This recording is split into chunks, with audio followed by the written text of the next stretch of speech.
Seja bem-vindo ao nosso novo curso Renders para Joias. Sou Pedro Lobo e vou te auxiliar nessa jornada. O primeiro conceito, e diria o principal dele, e que é uma pergunta recorrente, é sobre o que dá realismo ao render. Eu destaquei 4 principais pontos que nós precisamos, ao longo de toda a nossa produção, sempre termos eles bem claros em nossa mente, pois eles são o fator preponderante para um render realista e um render que vende. E quais seriam esses 4 tópicos? Materiais, iluminação, composição e câmeras. O que seriam os materiais? O que seria um material realista?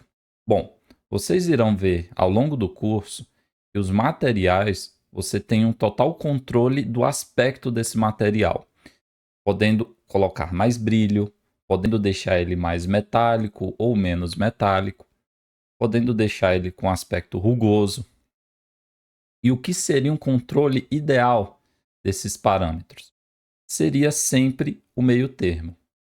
Nem algo muito lustrado, muito brilhante, muito metálico, nem algo tão opaco, tão fosco, tão rugoso.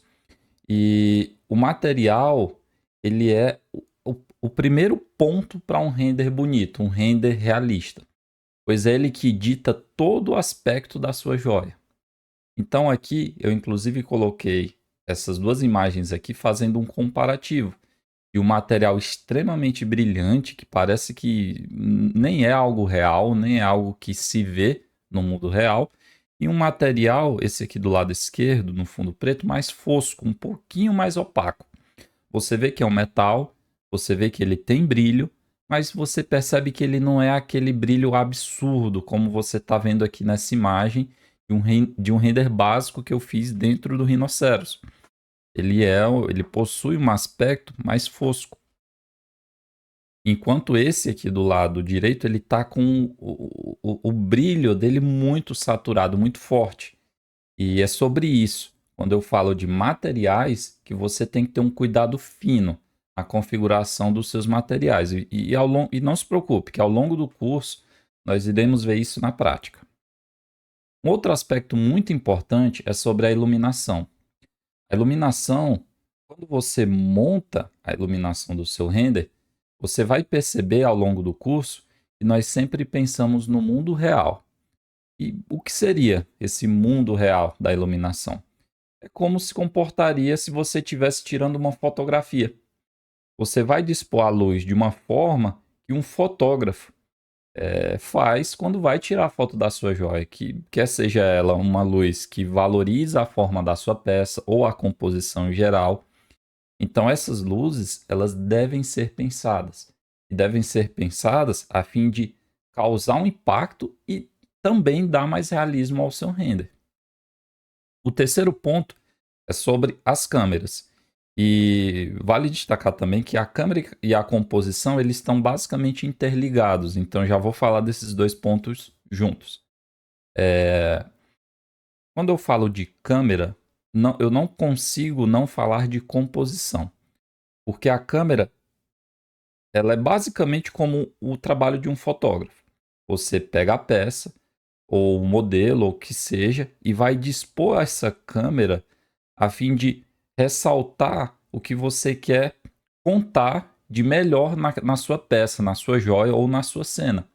Então, dando um exemplo prático. Se eu tenho um solitário, que é uma pedra, um anel geralmente com uma pedra muito grande, o que vale a pena ressaltar desse anel?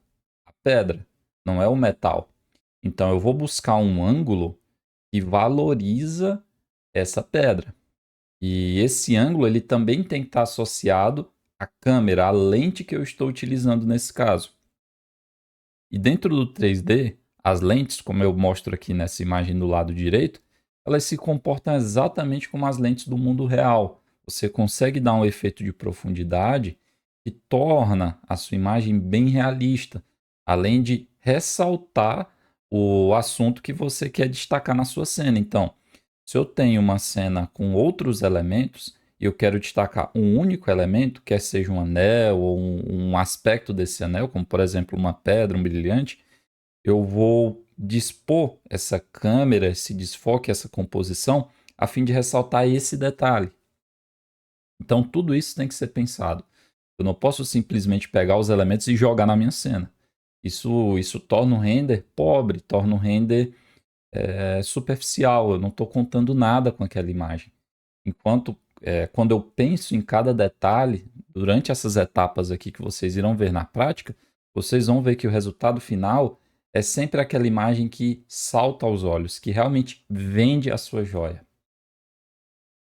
Um outro ponto aqui de atenção que eu destaco nessa primeira etapa, nesses primeiros pontos aqui tópicos que nós estamos estudando, é sobre animações. Eu vejo algumas pessoas falarem assim, não, eu gosto de muito FPS, que são frames por segundos. Para quem não conhece, FPS é o seguinte, eu tenho um vídeo e esse vídeo é composto por várias fotografias. O vídeo nada mais é do que a câmera fotografar várias e várias e várias e várias vezes esse assunto e a própria câmera já faz essa mesclagem dessas fotos. E o vídeo nada mais é do que várias fotos dispostas, né, em sequência. E os FPS são quantas fotos essa câmera vai tirar por segundo. E algumas pessoas elas gostam de jogar muitos frames, muitas fotos por segundo. E o que é que isso ocasiona? Isso ocasiona um vídeo com um pouco desfoque de movimento. Por exemplo, se eu passar a mão na lente aqui na frente da minha câmera, você vai ver que minha mão desfoca. Se eu tivesse uma imagem com bastante FPS, você veria claramente os meus dedos aqui. Mas qual a vantagem disso? Qual a vantagem prática disso? Em alguns casos, ela dá mais nitidez à sua animação, mas são casos bem específicos. Porque na maioria das vezes, é como eu destaco aqui, o vídeo fica fake. Você olha e você diz, está com cara de computação gráfica, está com cara de CG, está com cara de 3D. Não está natural. Porque os olhos, o olho humano, ele tem um limite de frames que nós conseguimos enxergar. Tanto que se você fizer o mesmo teste de passar sua mão na frente dos seus olhos, você vai ver que os dedos desfocam também. Porque o olho humano tem uma limitação de frames que ele consegue captar por segundo. Então, quando você não estoura essa quantidade, fica mais natural, fica mais realista, fica mais harmônico. Você vai ter um desfoque ali durante a animação, e isso não é um ponto negativo. Isso é um ponto positivo. Então, assim, eu não estou querendo dizer aqui que você não vai poder jogar bastante frames por segundo, talvez 60 ou acima disso. Mas na maioria dos casos, a minha recomendação é que você não faça, porque isso tira um pouco da naturalidade do seu vídeo, apesar de que hoje isso é uma tendência, né? Boa parte produzida por filmes novos que estão sendo gravados com bastante frames por segundo e jogos também, jogos digitais. Dando prosseguimento ao nosso conteúdo, um outro aspecto muito importante sobre os renders é o HDR. Que o HDR, traduzindo ao pé da letra, significa alta faixa dinâmica ou High Dynamic Range. O HDR nada mais é do que uma fotografia tirada em X ambientes, onde nessa fotografia, que é uma fotografia tirada em 360 graus, eles captam a informação de luz, sombra e reflexos. E quando você pega essa fotografia e joga a sua cena, ela pega como se fosse todos esses três aspectos daquele ambiente e joga exatamente na sua cena, como se o seu produto tivesse ali. E na internet tem um site chamado Polyriven que tem vários HDRs disponíveis gratuitamente. E que isso torna o trabalho muito prático, porque às vezes você encontra uma HDR que se encaixa exatamente na proposta da sua cena naquele momento. Eu quero uma cena externa.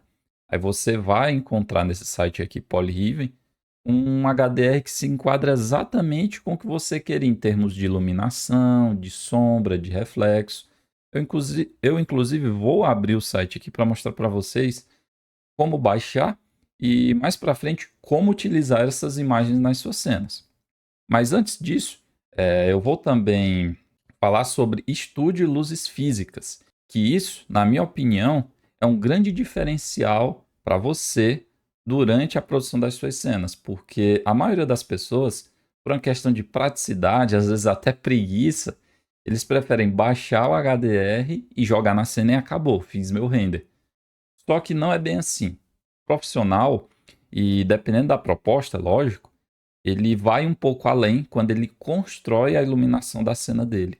E dentro do Light Tracer, que é o programa que nós vamos utilizar para fazer os renders, vocês vão aprender como construir essa iluminação usando luzes físicas. Eu coloco um objeto e digo para o programa: bom, esse objeto aqui ele é uma lâmpada de X lumens, esse outro aqui é uma lâmpada de Y lumens. E eu vou controlando a posição e às vezes até as cores dessa lâmpada. E isso dá um baita diferencial no seu render. Vocês vão ver isso na prática. Bom, voltando para o assunto HDR, eu já estou no site Polyriven e é muito simples para você fazer o download das imagens em HDR. Basta eu escolher o tema, que aqui são vários. Por exemplo, eu tenho um tema Studio, que são HDRs bem interessantes, pois eles não contaminam muito a iluminação da sua cena. Tem DOR, que são ambientes internos, mas não são estúdios, que são muito bons também. Então, por exemplo, se eu quero um HDR de indoor. Um outro ponto interessante também sobre esse site, que vale a pena destacar, é que nas imagens, em cada HDR, você percebe que ele mostra como aquele HDR que eu tô pensando em baixar fica aplicado à minha cena 3D, que são essas bolinhas aqui, ó, um objeto metálico, como fica com esse HDR, um transparente, um fosco, um brilhante, porém opaco. E aqui ele simula como vai ficar a sua cena 3D com esse HDR em questão aplicado. Então vamos supor que eu tenha gostado desse. Basta eu clicar nele, vir ao botão download e pronto. Ele já fez o download da imagem HDR. Dentro do programa 3D eu vou fazer a inserção desse HDR e já posso utilizar na minha cena. É muito simples e muito prático de ser utilizado. Um outro aspecto, informação muito relevante sobre renders, são os tipos de renders. Durante o nosso curso, nós iremos estudar basicamente dois, que é o still ou packshot e o ambientado ou conceitual. O que seriam esses dois tipos? O still, ele é um render mais limpo, é um render que nós geralmente utilizamos um fundo de cor sólida, geralmente o branco, e é um render voltado para e-commerce, imagens de catálogos, aquelas imagens em sequências que são várias. Eu vou precisar colocar uma peça do lado da outra. O estilo ele se encaixa muito bem. Não é que um seja melhor que o outro. Na realidade, o que tem aqui são aplicações diferentes. Por exemplo, alguns marketplaces, eles não aceitam imagens que têm informação no fundo. Eles não aceitam a imagem principal do seu produto, ele tem que ser uma foto still com fundo 100% branco. Então, esse tipo de render ele é muito importante em alguns momentos. E o ambientado ou conceitual, ele é o tipo de render que vende uma ideia na maioria das vezes. Você pega a sua peça e monta ela num cenário com luzes, com objetos diferentes, para transmitir uma ideia. Quer seja ela de exclusividade, quer seja ela de uma data comemorativa específica, por exemplo, o Dia das Mães, aí eu utilizo um vermelho, utilizo cores quentes, ou o Dia dos Namorados. Se é uma peça muito exclusiva, eu coloco ela num cenário que destaque, que faça essa peça saltar, que ela seja o centro das atenções. Então, o render ambientado ou conceitual, ele é voltado para isso, né? Quando eu tenho uma peça e eu quero que essa peça seja destacada naquele contexto específico. Um outro aspecto muito importante sobre renders é a teoria das cores, pois as cores elas transmitem sentimentos, ideias, sensações. E quando você combina essas cores de forma harmoniosa, você consegue um efeito muito bom. E essa combinação ela não deve ser feita aleatoriamente. Toda vez que você for criar o seu render, faça isso de forma consciente, porque quando você faz isso de forma consciente, você percebe um baita diferencial na qualidade, pois as cores elas transmitem ideias, sentimentos, como eu acabei de falar. E quando você orna isso, é como uma música, é como uma melodia. Ela fica harmônica e ela transmite uma sensação para quem está vendo aquela imagem. Se você quer que aquela imagem faça uma ideia de luxo, você tem que compor a sua cena e as suas cores de modo condizente a transmitir a ideia de luxo, ou de exclusividade, ou de algo jovial, independente. As cores, elas falam e ditam mensagens no seu render. E durante o nosso curso, eu destaquei 2 métodos que nós utilizamos bastante para compor as cores da nossa cena, que é utilizando o círculo de item ou círculo cromático, que é essa rodinha com várias cores aqui. Inclusive, elas não estão aqui dispostas de forma aleatória. Vocês já vão perceber o porquê, aprender o porquê. E quais são os 2 métodos que eu utilizo? Basicamente, são os complementares e os análogos. A técnica das cores complementares funciona do seguinte modo. Por exemplo, se eu quero utilizar na minha cena a cor azul, eu capto mais ou menos o azul, o tom do azul que eu quero utilizar na minha cena e traço uma linha oposta a essa cor no círculo cromático. Nesse caso, a cor oposta a este tom de azul seria o laranja. Um outro exemplo, se eu quero utilizar roxo no meu render, traçando a linha reta dentro do círculo cromático, a cor oposta ao laranja, que seria a cor complementar, seria o amarelo. E o que eu consigo utilizando cores complementares no meu render? Contraste visual. Isso é muito importante. Sabe quando você tenta montar uma cena e parece que as coisas estão muito mescladas e você não consegue fazer bem a leitura daquela sua joia na sua cena? É por falta de um balanço eficiente de cores. Quando você utiliza a técnica de cores complementares, você faz uma espécie de recorte entre os elementos e os tons. Isso causa um contraste, um impacto visual muito bom. Mas isso quer dizer que eu não posso utilizar cores parecidas? Não, tem como utilizar, mas com sabedoria. Um outro método para fazer isso são através de cores análogas, como eu destaco aqui. Com as cores análogas, você vai ter harmonia visual, que é quando as coisas elas devem se combinar propositalmente. E como eu utilizo esse método? Bom, se o meu render ele é um render esverdeado, eu traço tons de verde e combino eles na mesma imagem.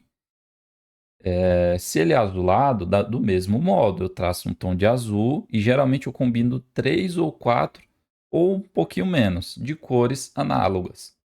E por último, e não menos importante, eu tenho as cores triádicas, que é quando eu traço um trio de cores. Isso é utilizado, mas eu não costumo utilizar muito. Para você criar isso, esse efeito, você tem que traçar uma cor e fazer uma espécie de triângulo no círculo cromático. Por exemplo, esse exemplo aqui é o amarelo, o magenta e um azul. Mas poderia ser o verde, um azul e um vermelho. Ou um verde, esse tonzinho aqui quase laranja e este roxo. Esse é o método de cores triádicas. Ele dá um aspecto parecido com as cores complementares, porque sempre são cores contrastantes, né? Quanto mais longe a cor está dentro do círculo cromático, mais contraste você vai ter na sua cena. E eu destaquei aqui 4 exemplos de aplicações bem legais da teoria de cores. Por exemplo, esse primeiro exemplo aqui são cores análogas. Por que elas são análogas? Porque eu tenho 3 tons de verdes que eu captei nessa cena aqui e que estão dispostos nessa imagem. Perceba que tem esse tomzinho aqui, eu captei mais ou menos aqui, esse tom que é o meio termo e um tom mais escuro, que é a cor do vestido aqui da modelo. Além disso, de quebra, ele deu um efeito também contrastando, e seria mais ou menos as cores complementares, porque se eu vier aqui no tom de verde, o tom de verde ele está quase aqui paralelo ao laranja, que seria mais ou menos o tom da pele. Então é muito importante vocês adquirirem essa sensibilidade quando vocês olharem para imagens. sobretudo fazer essa leitura de cores. E não é só em imagens de joias. Por exemplo, essa aqui é uma paleta muito famosa, que é a Teal and the Orange, que é mais ou menos um azul disposto contrastando com um laranja. E perceba que não é bem a cor saturada. Por exemplo, às vezes a pessoa pode olhar para esse círculo e captar essa cor e jogar essa cor aqui também. Não funciona assim. Inclusive, isso é um ponto de atenção, não utilizar cores saturadas. A não ser que essa seja a intenção do render, na maioria das vezes utilizar cores saturadas deixa o render fake, dá um aspecto fake. Então, utilizar tons pastéis, como você está vendo aqui, seria mais próximo do mundo real. O mundo ele não tem essa cor saturada, essa cor que vocês veem aqui nesse círculo. Isso aqui é meramente didático, é para vocês terem a cor sem saturação, como se fosse a matriz da cor. Nesse terceiro exemplo aqui, ele basicamente mesclou o conceito 1 com o conceito 2, que são cores complementares e cores análogas. Se vocês perceberem, eu tenho um verde que está contraposto a uma cor quente, que seria basicamente essas duas. Só que existem esses dois tons no render, que é o amarelo, o dourado da peça, e esse tom avermelhado, que são cores análogas. Ó. Perceba que eles estão no mesmo espectro do círculo cromático. E por último, eu tenho esse terceiro exemplo, que se encaixaria no espectro de cores complementares, porque ele trouxe um tom frio em contrapartida com um tom quente. A modelo ela tem uma cor que, por mais que ela seja branca, ela está dentro desse espectro aqui, ó, de cores quentes. Ela não é azul, né? Ela tem um tom de pele quente, e é mais ou menos um bege aqui. Então se encontra nessa região aqui do círculo cromático. E ele está contrastando com o azul do fundo. Ó. Perceba que o fundo ele é azulado. Inclusive a joia também é azulada. Então esse balanço aqui, ele não é aleatório, ele não é à toa. Ele é pensado e ele transmite uma mensagem. Inclusive, no próximo slide aqui, eu destaquei 3 exemplos clássicos de composição de cores, que seria o dourado mais o preto, que remete a luxo, o prata mais o azul, que remete à sofisticação, paleta essa muito utilizada inclusive pela Tiffany, e o rosé mais o branco, que é algo suave, moderno. Um ponto de atenção que vocês precisam ter também sobre a psicologia das cores é que, por mais que eu goste dessa ideia de que uma cor transmite um sentimento, isso não é algo que vocês devam levar ao pé da letra. Às vezes eu vi ao longo da minha carreira pessoas chegarem para mim e dizerem assim: ah, mas você não pode utilizar o vermelho e o amarelo nesse render, porque vermelho e amarelo transmite a ideia de alimento, né? Haja vista o McDonald's, e não funciona bem assim. O vermelho e o amarelo pode transmitir N mensagens, inclusive a depender do tom de saturação que você utiliza. Se for uma saturação mais baixa, pode ser que ele simbolize luxo, né? Então essa ideia de que uma cor ela só pode transmitir uma mensagem, isso também é falho. Tenha consciência de que elas falam, elas ditam mensagens, mas não leve isso bem ao pé da letra. Saiba dosar essa ideia e não se prenda 100% a ela. Só saiba que ela existe e saiba utilizar ela quando for conveniente. E por último, um outro aspecto que nós não podemos negligenciar é a composição. Como eu destaquei aqui no título, a sua joia deve roubar a cena. E como eu posso fazer isso? Bom, uma das regras que eu utilizo bastante quando eu vou compor a minha cena é a regra dos terços. Inclusive o Light Trace ele já vem com isso embutido no programa e você pode ativar ou desativar quando você quiser. E o que seria essa regra dos terços? Nada mais é do que um esquadrejamento da imagem em 9 partes, sendo que essas 9 partes elas terão 4 pontos de intersecção, como você está vendo aqui na foto. E esses 4 pontos, você tentaria colocar um assunto que você quer que seja ressaltado na sua cena.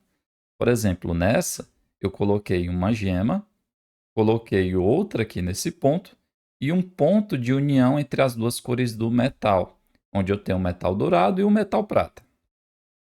E o que isso causa na sua imagem? Bom, quando uma pessoa olha para uma foto, existe uma ordem de leitura. E quando você respeita a regra dos terços, você faz com que, nessa ordem de leitura, os aspectos que você quer que roube a cena, de fato roubem a cena. Isso é muito legal quando você utiliza e percebe isso em alguns outros cenários, como por exemplo filmes, fotografias de modelo mesmo, em geral, porque é feito de forma pensada, é feito de forma racional. Quando você faz isso, você percebe que a sua cena fica mais rica, a sua imagem, a sua peça, ela fica mais ressaltada, você valoriza mais as formas da sua joia. E uma outra forma também de valorizar as formas da sua joia é através da iluminação. Com a iluminação, que funciona também de forma paralela à composição, você ressalta pontos específicos dessa joia.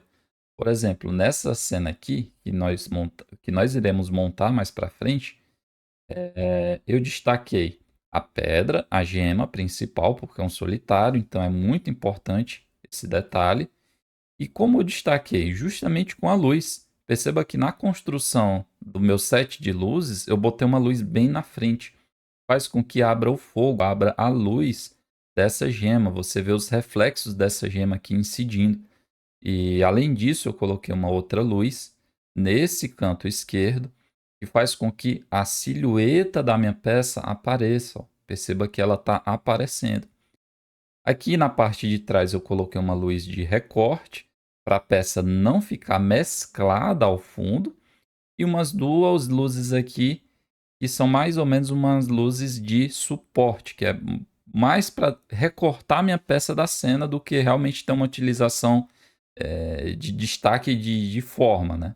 Mas se eu fosse destacar as principais para ressaltar a forma da minha peça, seriam essas três. Essa que destaca a lateral aqui, a parte metálica da minha peça. Essa aqui que destacou a gema. E essa que recorta a minha peça do fundo. É literalmente uma luz de recorte. Esse é o termo utilizado na fotografia. Então perceba que tudo é pensado. Tudo é feito de forma a destacar a sua peça e vender uma mensagem, vender um render e uma forma de comunicar que a sua peça tem X qualidades. E se vocês se aterem a todos esses pontos que nós acabamos de ver, vocês irão perceber de forma direta o efeito positivo na sua marca e até mesmo nas suas vendas de um render eficiente, de um render bem pensado. Com isso, terminamos nossa primeira aula de introdução. Vejo vocês na próxima aula.